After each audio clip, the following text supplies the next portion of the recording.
Hi friends, RRB ALP basic science and ఇంజనీరింగ్లో most important క్వశ్చన్స్లో part 3 ఇప్పుడు మనం చూద్దాం. అంతకంటే ముందు ఈ వీడియో మీకు నచ్చినట్లయితే లైక్, షేర్ అండ్ సబ్స్క్రైబ్ చేయండి. అసలు మీ సైడ్ నుంచి ఎంకరేజ్మెంటే ఉండట్లేదు. 100 మంది చూస్తే 4కి నచ్చుతుంది. ఇంకోసారి వీడియో చేయాలంటే ఆ ఇంట్రెస్ట్ కూడా రావట్లేదు. ప్లీజ్ ఒకవేళ ఈ వీడియోస్ మీకు నచ్చినట్లయితే లైక్, షేర్ చేయండి ఎక్కువగా. థ్యాంక్స్. ఓకే, ఫస్ట్ క్వశ్చన్ ఇప్పుడు మనం చూద్దాం. ఇప్పుడు పవర్ స్టేషన్స్లో ఎర్తింగ్ రెసిస్టెన్స్ ఎంత అని డైరెక్ట్ క్వశ్చన్ అడగచ్చు. అంటే పవర్ స్టేషన్లో ఎర్త్ వైర్ రెసిస్టెన్స్ ఎంత ఉండాలి అంటే 0.5 ohms ఉంటుంది అనమాట. మ్యాక్సిమం పెద్ద పవర్ స్టేషన్స్లో మ్యాక్సిమం వాల్యూ ఆఫ్ ఎర్త్ ఎంత ఉండాలి అంటే 0.5 ohms ఉండాలి మ్యాక్సిమం రెసిస్టెన్స్. అదే మేజర్ సబ్స్టేషన్స్లో 1 ohm ఉండాలి. స్మాల్ సబ్స్టేషన్స్లో 2 ohm ఉండాలి మ్యాక్సిమం. ఫ్యాక్టరీస్లో సబ్స్టెన్సెస్లో 1 ohm ఉండాలి. లాటిస్ స్టీల్ టవర్లో 3 ohms ఉండాలి. ఇండస్ట్రియల్ మెషిన్ అండ్ ఎక్విప్మెంట్లో 0.5 ohms ఉండాలన్నమాట. దీని తర్వాత next question, eccentric circles are. Eccentric circles అంటే ఇప్పుడు సర్కిల్ లోపల సర్కిల్ అలా ఉంటే అలా 2 టైప్స్ ఆఫ్ సర్కిల్స్ ఉంటాయి అన్నమాట. ఎసెంట్రిక్ సర్కిల్స్, కాన్సెంట్రిక్ సర్కిల్స్ అని. ఎసెంట్రిక్ సర్కిల్స్ అంటే సర్కిల్ లోపల సర్కిల్ ఉంటుంది, కానీ అన్నిటికీ డిఫరెంట్ సెంటర్ ఉంటుంది అనమాట. ఇప్పుడు చూడండి, సర్కిల్ లోపల సర్కిల్ దీని సెంటర్ వేరే, దీని సెంటర్ వేరే. అంటే ఎసెంట్రిక్ సర్కిల్స్లో సర్కిల్ లోపల సర్కిల్ ఉంటాయి, కానీ వాటన్నిటి సెంటర్ డిఫరెంట్ ఉంటుంది అనమాట. అప్పుడు కాన్సెంట్రిక్ సర్కిల్లో సర్కిల్ లోపల సర్కిల్ బట్ వాటన్నిటికీ ఒకటే సెంటర్ ఉంటుంది. అది కాన్సెంట్రిక్ సర్కిల్ అనమాట. ఎసెంట్రిక్ సర్కిల్ అంటే సర్కిల్ లోపల సర్కిల్ ఉంటాయి, కానీ ప్రాబ్లమ్ ఈజ్ అన్నిటికీ డిఫరెంట్ సెంటర్స్ ఉంటాయి. కానీ దీనికి డిఫరెంట్ సర్కిల్ లోపల సర్కిల్ కాన్సెంట్రిక్ సర్కిల్స్లో ఉంటాయి, కానీ వాటన్నిటికీ సెంటర్ ఒకటే ఉంటుంది. దీని తర్వాత, if A bulb uses 100 joules, ఒక బల్బు 100 joules వర్క్ని యూజ్ చేస్తుందంట. 100 joules వర్క్ యూజ్ చేస్తుంది 25 సెకండ్స్లో. పవర్ కనుక్కోమంటారు. పవర్కి ఫార్ములా ఏంటి? పవర్కి formula work done by time కదా. సో వర్క్ డన్ ఎంత? 100 ఇచ్చారు. 100 డివైడెడ్ బై టైం ఎంత? 25. So 25 1s are 25 4s are. కాబట్టి టోటల్ పవర్ ఎంత అంటే 4 watts. దీని తర్వాత specific weight of mercury. Specific వెయిట్కి రిలేటివ్ డెన్సిటీకి చాలామంది కన్ఫ్యూజ్ అవుతున్నారు. ఫస్ట్ రిలేటివ్ డెన్సిటీ అంటే ఏంటో చూద్దాం. రిలేటివ్ డెన్సిటీ అంటే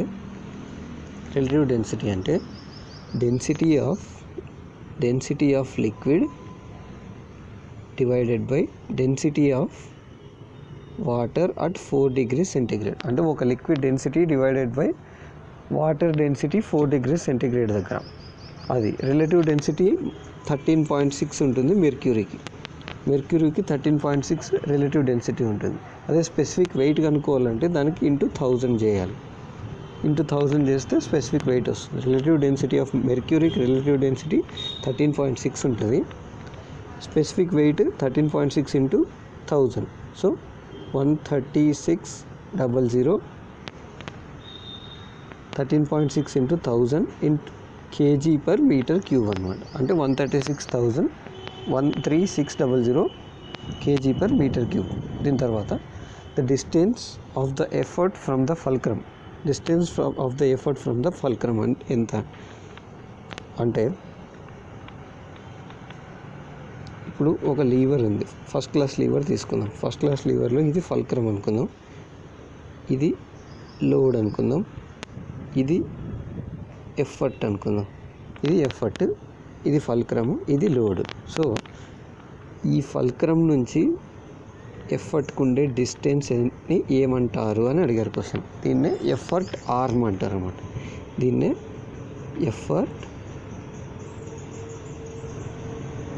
effort arm, ARM, EFFORT, effort ARM. అంటే ఫల్క్రమ్ నుంచి ఎఫర్ట్కు ఉండే డిస్టెన్స్ని ఏమంటారు అంటే దాన్ని ఎఫర్ట్ ఆర్మ్ అంటారు అన్నమాట. దీని తర్వాత సింబాలిక్ రిప్రజెంటేషన్లో ఇప్పుడు మనం ఎలక్ట్రికల్ సింబల్స్ గురించి చూద్దాం. DC లైన్కి స్ట్రైట్ లైన్, ఏసీకి ఎస్. దీని తర్వాత positive terminal plus, negative terminal minus.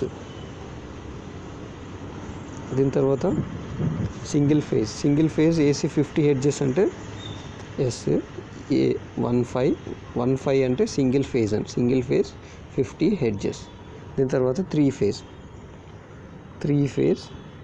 50 hertz. దీని తర్వాత ఏసీ డీసీకి ఇలా ఉంటుంది. దీని తర్వాత three lines L1 L2 L3 lines, straight lines. So 3 లైన్స్కి అది. తర్వాత న్యూట్రల్ లైన్స్ అంటే చుక్కలు. దీని తర్వాత ఎర్త్ లైన్ అంటే, న్యూట్రల్ లైన్ అంటే చిన్న చిన్న డాష్లు ఉంటాయి, ఎర్త్ లైన్ అంటే చిన్న చిన్న చుక్కలు ఉంటాయి అన్నమాట. దీని తర్వాత షీల్డెడ్ లైన్ అంటే ఒక స్ట్రైట్ లైన్, పైన కింద చిన్న చిన్న డాష్లు ఉంటాయి. దీని తర్వాత ఎర్త్కి ఇలా ఉంటుంది. ఇది ఎర్త్ అనమాట. దీని తర్వాత కనెక్టెడ్ వైర్స్ అంటే వైర్స్ ఇలా కనెక్ట్ అయ్యి ఉంటాయి. దీని తర్వాత కనెక్టెడ్ జాయింట్ ఆఫ్ వైర్స్ అంటే జాయింట్ ఎప్పుడైతే అవన్నీ కలిసినప్పుడే కదా, సో ఒక సెంటర్ దగ్గర కలిసి, సో జాయింట్ ఆఫ్ వైర్స్ అంటే మధ్యలో ఒక చుక్క ఉంటుంది. సెల్ అంటే సెల్ ప్లస్ మైనస్, సెల్ ఇలా ఉంటుంది. బ్యాటరీ అంటే ప్లస్ మైనస్ అంటే డిఫరెంట్ చాలా సెల్స్ కలిస్తే అయ్యేది బ్యాటరీ అనమాట. ఒకటి సింగిల్గా ఇలా ఇస్తే ఇది సెల్, ఇలా చాలా ఇస్తే అది బ్యాటరీ. దీని తర్వాత సింగిల్ పోల్ స్విచ్ ఇలా ఉంటుంది. దీని తర్వాత పుష్ బటన్ స్విచ్ అంటే 2 టెర్మినల్స్ మధ్యలో ఇలా పుష్ చేయడానికి ఒకటి ఉంటుంది అనమాట. పుష్ బటన్ స్విచ్ అంటే 2 టెర్మినల్స్ మధ్యలో ఇలా పుష్ చేయడానికి ఒకటి స్విచ్. ఈ స్విచ్తో ఇలా దీని కిందికి ఆఫ్ చేసినప్పుడు ఇది ఆన్ అవుతుంది, లైన్ కంటిన్యూ అవుతుంది. పైకి తీసినప్పుడు లైన్ డిస్కంటిన్యూ అయిపోతుంది అనమాట. అది. దీని తర్వాత మెకానికల్ ఈక్వివలెంట్ ఆఫ్ హీట్ అంటే 1000 క్యాలరీస్ కలిస్తే ఒక మెకానికల్ ఈక్వివలెంట్ అవుతుంది అనమాట. 1000 calories 1 mechanical equivalent. 1 mechanical equivalent అంటే 1000 క్యాలరీస్. 1 క్యాలరీ అంటే 4.18 joules. 1 calorie is equal to 4.18 joules. So 1000 calories 4180 joules. 4180 is identical equal to 4200 జౌల్స్కి ఈక్వల్ అవుతుంది అనమాట.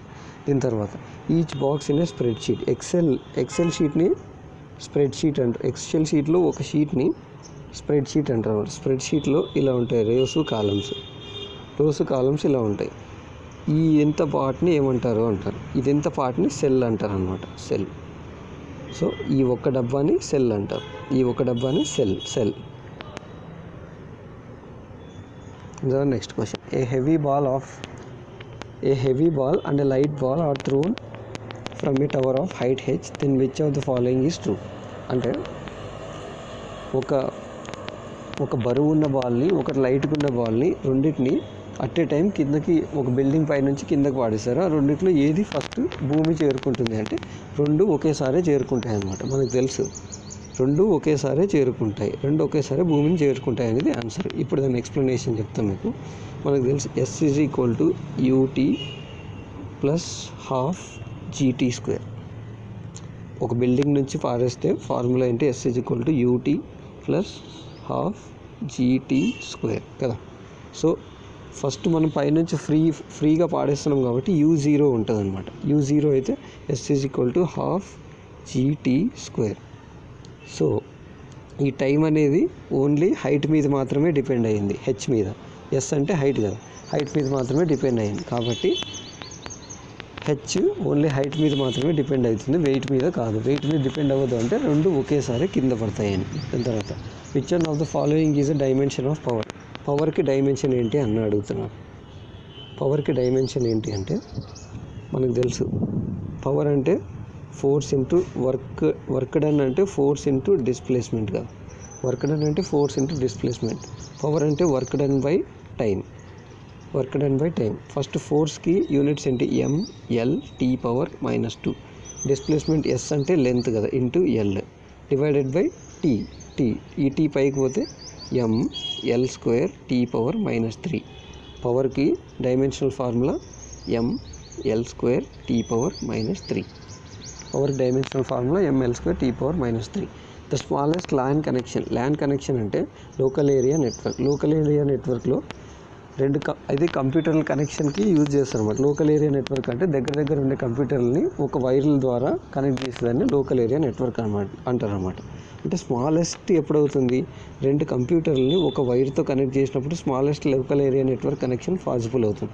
కాబట్టి ఒక లోకల్ ఏరియా నెట్వర్క్కి ఎన్ని కంప్యూటర్స్ కావాలి, మినిమం అంటే 2 కంప్యూటర్స్ కావాలి. సో ఒక లోకల్ ఏరియా నెట్వర్క్కి మినిమం లోకల్ ఏరియా నెట్వర్క్కి కనెక్ట్ చేయాలంటే ఎన్ని కంప్యూటర్స్ కావాలంటే 2. దీని తర్వాత ఇన్ఫర్మేషన్ సైన్స్ అంటే ఇది మనకి ఏదైనా ఇన్ఫర్మేషన్ ఇస్తుంది అనమాట. ఫర్ ఎగ్జాంపుల్ హాస్పిటల్ దగ్గరలో ఉంది అంటే ఇది ఇలా ఇన్ఫర్మేషన్ సైన్స్ యూజ్ చేస్తాం. ఇన్ఫర్మేషన్ సైన్స్లో షేప్ ఎలా ఉంటుంది, అది స్క్వేర్ షేప్లో ఉంటుంది.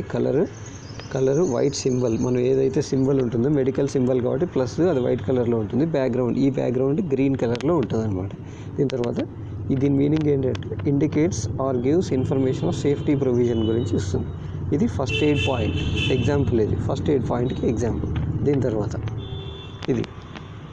ఇది మ్యాండేటరీ సింబల్స్ అన్నమాట. అంటే మనం ఏదైనా ఇండస్ట్రీలోకి ఎంటర్ అవుతున్నప్పుడు మనం ఖచ్చితంగా ఇవి పెట్టుకోవాలని. ఇప్పుడు ఆర్క్ వెల్డింగ్ చేస్తున్నాం అనుకో, కళ్ళలో పడుతుంది, కళ్ళలో పడకుండా ఉండాలంటే సేఫ్టీ గాగల్స్ పెట్టుకోవాలి. దీని తర్వాత హై సౌండ్స్, కొన్ని ఇండస్ట్రీల్లో హై సౌండ్స్ ఉంటాయి, ఆ సౌండ్స్ని తట్టుకోవాలంటే హియరింగ్ ప్రొటెక్షన్ ఉండాలి. దీని తర్వాత ఇప్పుడు ఏదైనా పెద్ద ఇండస్ట్రీల్లో ఏదైనా మీద పైన కూడా వర్క్ జరుగుతుంది, దాన్ని మన మీద పడే అవకాశం ఉంటాయి అన్నమాట. అలాంటివి పడకుండా ఉండాలంటే హెల్మెట్ పెట్టుకోండి అని, హెల్మెట్ కన్స్ట్రక్షన్ వర్క్లో యూజ్ చేస్తాం. దీని తర్వాత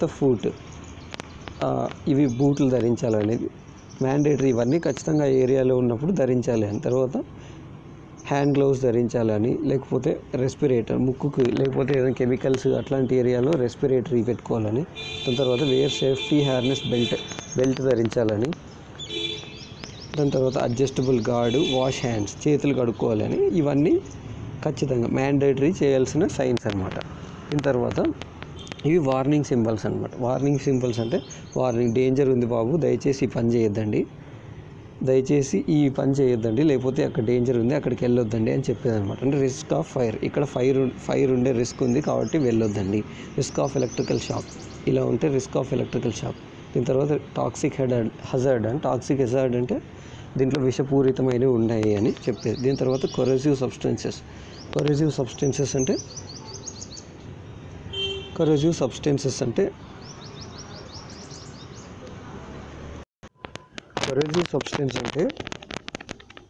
ఆ సబ్స్టెన్స్ వల్ల ఇంకో వేరే సబ్స్టెన్సెస్ని కూడా అది డ్యామేజ్ లేదా డెస్ట్రాయ్ చేస్తుంది అనమాట. అది కరోసివ్ సబ్స్టెన్స్. ఫర్ ఎగ్జాంపుల్ ఇప్పుడు ఇనుము ఉందనుకోండి, ఇనుముని రస్ట్ అనేది ఆక్సిడేషన్ ప్రాసెస్ వల్ల దాన్ని డ్యామేజ్ చేస్తుంది, అది కరోసివ్ సబ్స్టెన్సెస్కి ఎగ్జాంపుల్ అన్నమాట. దీని తర్వాత రిస్క్ ఆఫ్ అయనైజేషన్, రేడియేషన్ వల్ల రిస్క్.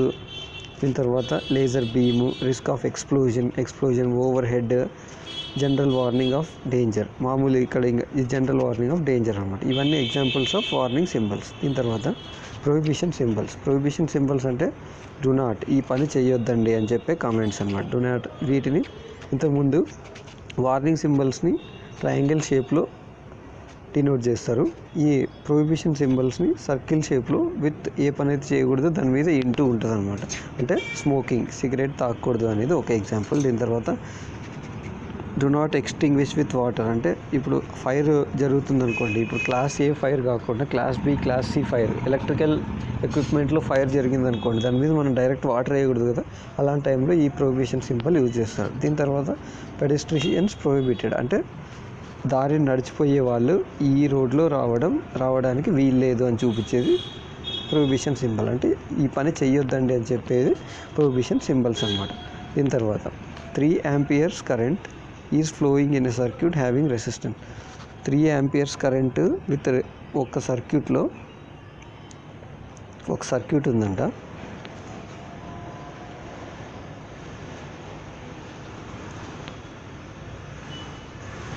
ఒక సర్క్యూట్లో 3 amperes కరెంట్ ఫ్లో అవుతుంది. దీని రెసిస్టెన్స్ 40 ohms అంట. వోల్టేజ్ ఎంత అని అడిగారు. వోల్టేజ్ ఎంత అని అడిగితే V ఈజ్ ఈక్వల్ టు ఓమ్స్ల ప్రకారం IR కదా. అంటే మనకు I అంటే 3 amperes అని తెలుసు, ohms 40, 3 × 40, 4 3s are 12, so 120 volts. 120 volts is the answer. దీని తర్వాత the cost of energy consumption, మనకు వచ్చే కరెంట్ బిల్లో ఎనర్జీ కన్జంప్షన్ని దేంతో డినోట్ చేస్తారంటే యూనిట్స్. ఇన్ని యూనిట్స్ వస్తే ఇంత బిల్లు అని. సో 1 యూనిట్ ఎంత అంటే 1 యూనిట్ 1 కిలోవాట్ అవర్. 1 కిలోవాట్ అవరే 1 యూనిట్ అనమాట. దీని తర్వాత చూడండి, a body moves in a circular path. ఒక బాడీ ఒక సర్క్యులర్ పాత్లో మూవ్ అవుతుందంట. దాని రేడియస్ r. సో దాని స్పీడ్, దాని డిస్టెన్స్ ఎంత, డిస్ప్లేస్మెంట్ ఎంత అని అడుగుతున్నాడు. డిస్టెన్స్ అంటే బాడీ సర్క్యులర్ పాత్లో అంటే ఇలా తిరుగుతుంది. సో ఇక్కడ నుంచి ఇక్కడికి వచ్చి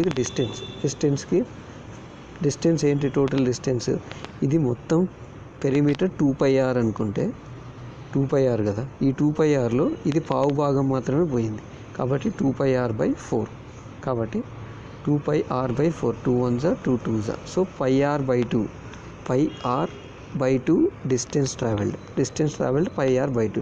డిస్ప్లేస్మెంట్ అంటే ఇనీషియల్ పొజిషన్ నుంచి ఫైనల్ పొజిషన్కి ఉండే shortest distance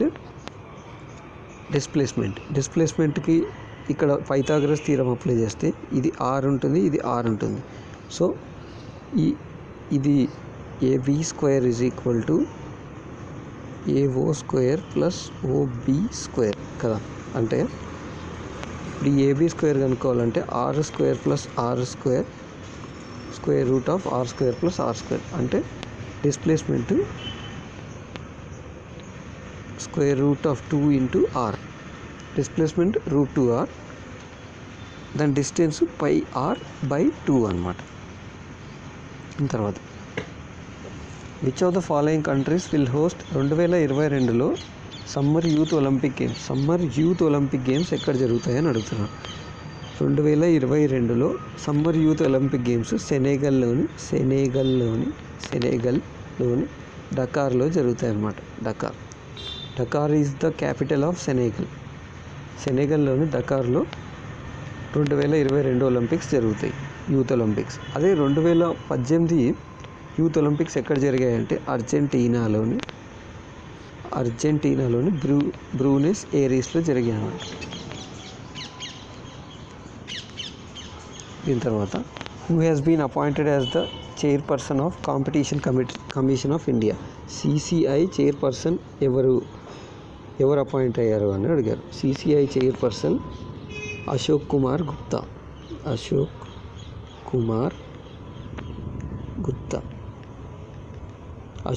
Gupta CCI chairperson. దీని తర్వాత కొలంబియా ప్రెసిడెంట్ 2018లో ఎవరు అయ్యారు అంటే ఇవాన్ డాక్ మార్క్వేజ్ అనే ఆయన కొలంబియా ప్రెసిడెంట్ అయ్యారు. దీని తర్వాత relationship between Fahrenheit and Kelvin. ఫారెన్ హీట్కి కెల్విన్కి మనకు తెలుసు C/5 = F - 32/9 = K - 273/5 = R/4 కదా. అంటే F - 32/180 = K - 273/100. ఇది అవుతుంది ఆన్సర్. ఎలా అంటే 0 0 cancel, 2 5s are 10, 2 9s are 18. So F - 32/9 = F - 32/9 = K - 273/5. ఇది ఆన్సర్. ఇదండి. Thanks for watching this video. ఈ వీడియో మీకు నచ్చినట్లయితే లైక్, షేర్ అండ్ సబ్స్క్రైబ్ చేయండి. Bye and have a nice day. All the best for your upcoming exam.